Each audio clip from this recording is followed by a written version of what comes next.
If you want to build real wealth with ETFs and then turn that wealth into consistent passive income, this video is exactly what you need, because today I'm breaking down how to build the best ETF portfolio step by step, starting with growth first, then transitioning into passive income. This is the same strategy used by long-term investors who don't chase hype, don't panic in crashes, and don't rely on guessing individual stocks. This is for people who want predictable progress over time. So if your goal is to grow your money aggressively in the early years and later live off your investments, pay close attention.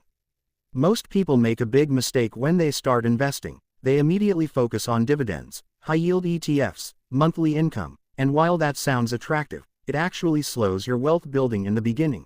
Because when your portfolio is small, income does not matter as much as growth. What matters is how fast your capital can compound. Every serious portfolio starts with growth, not income. Income comes later, and once you understand this, everything becomes much clearer. Let's start with the mindset. Your investment journey has two main phases, the growth phase and the income phase. In the growth phase, your job is simple: maximize long-term returns while managing risk. You are not trying to live off your portfolio yet. You are trying to build a large asset base. The bigger the snowball, the more powerful it becomes later. In the income phase, your goal changes to stability, cash flow, and protection, but you cannot skip phase 1. In the growth phase, ETFs focused on broad market exposure are your best friend, because they give you instant diversification, low fees, and exposure to companies that are constantly evolving, replaced, and improved over time. Unlike individual stocks, ETFs remove emotion from investing, and emotion is what usually destroys portfolios. The core of a growth-focused ETF portfolio should be a broad U.S. market or global market ETF, something like a total market ETF or S&P 500 style ETF. These funds focus on companies that reinvest profits to grow, innovate, and dominate their industries. Historically, these ETFs have delivered strong long-term returns despite crashes, wars, inflation, and recessions, because markets reward productivity and innovation over time. Alongside that core holding, you add more growth exposure. This can come from a NASDAQ-focused ETF, a technology-focused ETF, or a growth factor ETF. This part of the portfolio is more volatile, meaning it will drop harder during crashes, but over long periods of time, it has historically outperformed the broader market, especially when you are young or still building capital. Volatility is not your enemy at this stage, time is your advantage.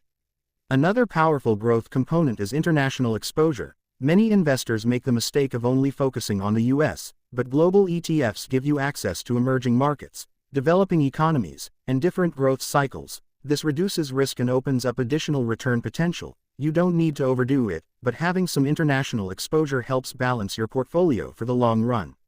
Now here is the key rule during the growth phase. You reinvest everything, dividends, distributions, all of it goes back into buying more ETF shares. This is how compounding truly works. You are using time, not income, to make money. Even small monthly investments become powerful when combined with reinvestment and patience. Let's talk about allocation during this phase. A growth-focused ETF portfolio might be heavily weighted toward equities, something like 70 to 90% stocks depending on your risk tolerance, age, and income stability. Bonds and defensive assets play a very small role early on, because their main job is protection, not growth, and at this stage you don't need protection as much as you need expansion. Consistency matters more than perfection here. You don't need to buy at the perfect time. Dollar cost averaging every month removes stress and timing mistakes. Markets go up and down, but long-term investors win because they keep buying during both good and bad times. As your portfolio grows, something interesting happens. Dividends, even from growth ETFs, start becoming noticeable. At first, you may earn just a few dollars per month, but over the years those numbers grow quietly in the background. This is when many investors get tempted to shift to income too early, and that's another common mistake. The transition from growth to income should not be emotional, it should be strategic. Usually this transition becomes relevant when your portfolio reaches a size where income can meaningfully contribute to your lifestyle. This might be 5 years, 10 years, or even 20 years depending on your goals.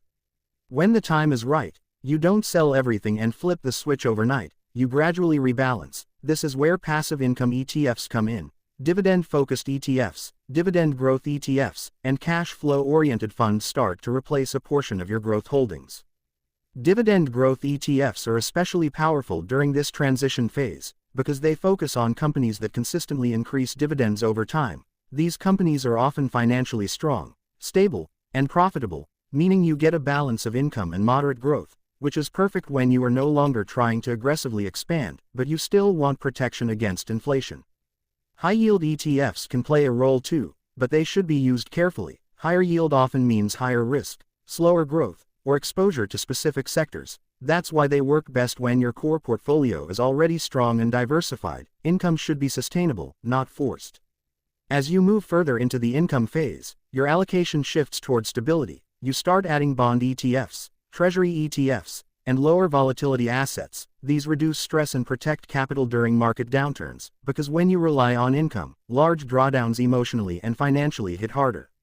At this stage, instead of reinvesting all dividends, you may start using them, maybe to cover expenses, supplement retirement, or reinvest partially while spending the rest. This flexibility is what financial independence actually looks like. Your money starts working for you instead of the other way around. One thing that remains consistent during both phases is discipline. Rebalancing once or twice a year keeps your portfolio aligned with your goals. If growth ETFs outperform, you trim small portions and move them into income assets. If markets crash, you resist panic and focus on fundamentals.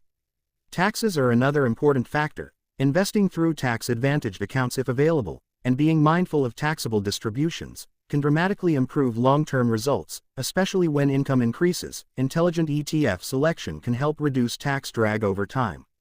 The beauty of this growth then income ETF strategy is simplicity. You are not constantly trading, guessing, or chasing trends. You are following a structured path that evolves with your life. Many investors fail not because the strategy is bad, but because they abandon it during volatility. Remember, wealth is not built by luck, it is built by sticking with a plan when it feels boring, scary, and slow. ETFs are not exciting in the short term, but they are incredibly powerful over decades. If you are early in your journey, focus all your energy on growth, increase your income, invest consistently, and let time do the heavy lifting. If you are closer to needing cash flow, slowly shift toward income and stability without destroying your growth engine. This two-phase ETF strategy is how ordinary people quietly become financially independent. No hype, no shortcuts, just structure, patience, and discipline. And when done correctly, it gives you both long-term wealth and reliable passive income. If you found this breakdown helpful and want more simple investing strategies explained clearly, make sure to subscribe to Stock Predictor, because on this channel we focus on smart money moves, not noise, long-term thinking, not short-term hype, and strategies that actually work in the real world.